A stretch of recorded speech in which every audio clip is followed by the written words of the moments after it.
In a few hours, I will be experiencing my first hurricane. It's pretty unlikely that the outer bands that are supposed to hit this part of Southern California are going to do anything but give us a really solid soaking. But you should have seen the lines at Costco. Oh my gosh, I went over there to get some my new glasses, and my goodness, there was a lot of people panicked. Now, to be honest, of course, we have very hard packed soil here because we don't get much rain, and we haven't any rain since March, April maybe. But in any case, so when the first rain comes every year, and if it's a really, really hard rain, it just rolls right off and turns into flash floods and floods. So, this could be a significant deal. Probably not in my neighborhood, so not to worry. But anyway, exciting first hurricane. All right. On to Tesla news, and we have some great updates on batteries and range and charging and more. So here we go. Randy Kirk, hit like, hit subscribe, notify, all that jazz. Tomorrow morning, I'm going to be what am I doing tomorrow morning? I forget. Anyway, join Patreon. There you go. Let's get into it. So how about this one? Republican presidential candidate Vivek Ramaswamy. No, Ramaswamy. I'm going to have to get that right because he might be the next president, suggested Friday that if elected in 2024, he would run the government like tech billionaire Elon Musk. Now, to be fair, I watched that particular interview, and what he said is that he knows he can't just fire a bunch of people like Elon did when he took over Twitter. But what he did say is that he would just close entire departments, and then he would be able to lay off thousands and thousands of government employees, accomplishing basically the same approach. So anyway, no matter what you think of Mr. Vivek, he's an interesting addition to the field this year. And Elon has said many nice things, and Vivek now joins that bromance and says something nice back. All right. Did you know? I didn't know this. Tesla will offer bidirectional charging starting in 2025. Actually happened on Investor Day in response to a question. Senior Vice President Drew Baglino said, look, bidirectional, it wasn't like we had this conscious decision to not do it. It just wasn't a priority at the time. So we've found ways to bring bidirectionality while actually reducing the cost of power electronics in the vehicle. Now, Elon has said a couple of different times he didn't see the benefit, think it was worth it. But hey, if it lowers the cost and provides an additional maybe benefit. But let's look at the benefits. The benefits might include everyone having a small power wall capability at home. My dad was an electrical engineer, and he was in the battery charger business for a while. When we were kids in the 50s and 60s and the power would go out, we'd be the only house on the block with electricity. So some of you already know that feeling from having a power wall. Well, now you might get that same feeling when you have your Tesla providing power during a brownout or blackout. Okay, so what are the other possibilities? Hey, it could be part of a virtual power plant, a VPP, for emergencies, and you might actually make money off your car. Not sure any of that that would actually come to pass, but it might. Tesla has started to roll out Apple Shortcuts integration in a new mobile app update to help automate and use Siri for vehicle controls. I'm going to like this a lot. Every time I get out of the car, and in Southern California, we have this bright sun, no clouds, of course. We have almost no clouds. And so you look at your app, you can't see anything. So being able to say, hey, Siri, lock the car, that would be good. Hey, Siri, turn on the air conditioning. I like that. This is a very good thing. So they pushed a new update on the iOS mobile app. In the release notes, the automaker noted it is now giving access to vehicle controls through the Apple Shortcuts app. You can access your vehicle controls and climate from the Apple Shortcuts app. It describes, Okay, let's just go on. So you can lock Tesla, unlock Tesla, start preconditioning, stop preconditioning, enable Sentry mode, disable Sentry mode, and enable dog and disable. Anyway, so there you go. So this enables Tesla owners to ask Siri to perform tasks related to their vehicles, or they can use shortcut widgets to activate the task. A Patreon member, one of my favorite people in the world because he's a member of Patreon, known to me only as Beatles for Sale, he asked whether there will be any impact on parts supplies for Tesla if there's a UAW strike. I actually have no idea. Does anybody in the audience know? Please let me know in the comments if you know whether, I know Tesla buys some parts from other of the big three automakers and also from some of the, the Hondas and those folks. I'm not sure exactly which ones we do or don't, but at least the big three are going to be affected by this UAW potentially. Don't know if it'll only be one or all three. Typically, the UAW has struck just one of the big three. But in this particular case, with the new guy running it, who knows? We'll see what happens. All right. So, but I'd love to know what you think, whether there could be interruptions. Okay, here's a big one. CATL, Chinese battery giant, by far the number one battery supply company in the world and a major supplier to Tesla, has unveiled its latest product where it aims to solve the electric vehicle's charging and range limitations. The LFP battery, dubbed Shenjing, or godlike movement, okay, is able to refuel up to 250 miles of range in 10 minutes, according to Gao Han, Chief Technology Officer of CATL's e-car division. So there you go. You can not overestimate the impact this is going to have. Okay, I didn't want to bury the lead, but here you go. I mean, this is going to be huge. If you can get this charging time down to 10 minutes for 250 miles, range anxiety is just going to be a thing of the past. And anybody worried about how long it takes to charge, that'll be a thing of the past. So this is huge. This is really huge. And of course, Tesla will undoubtedly be adding this to some of their cars by early 2024. The question will be, can they duplicate this with their own 4680 production or come close? Because that would be something that they obviously should want to do.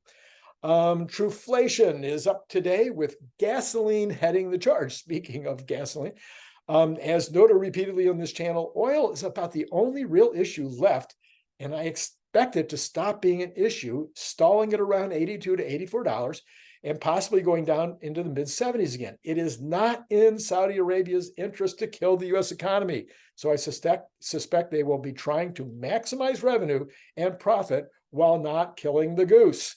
Anyway, this from the Environmental Defense Fund. The EDF reports that by 2027, U.S. battery manufacturing facilities will be capable of producing batteries sufficient to supply up to 12.2 million new passenger vehicles each year, which represents about 95% of new vehicles sold in 2022. So if the United States continues to only build about 13 million cars a year, this kind of capacity would allow them to build almost all of it out of what this expectation is by the Environmental Defense Fund. Let that sink in for a minute. Just U.S. capacity could completely turn the U.S. into a BEV only, ICE car dead by my date, 2027. What I've been saying all along, by 2027 that could happen. Now, I think that the EDF could be way overestimating what these basically, they're big companies, Panasonic and CATL and Samsung. These companies are building this new capacity in the United States, but will they all get online as quickly as expected? Maybe some will do better, who knows? But let's also look at Tesla, which I'm sure had to be part of their plan. Quite frankly, if they were looking at Tesla's actual statements of their intentions, Tesla should be able to make enough batteries for all the vehicles in the United States by 2027, because they're shooting for about 700 gigawatt hours. Gigawatt hours by that time, and almost a terawatt, 0.7 of a terawatt. And that would be enough for about 12 million cars by that time. So there's going to be other needs for these batteries, including mostly mega packs, trucks, and power walls, and all kinds of things. But it looks like, at least from the standpoint of this article, they think that there will be enough battery capacity, and they think there will be enough lithium. They go on to say, I'm not sure about the lithium, and I'm not sure the lithium would be necessary. So there's other people that have done way more on this than I have.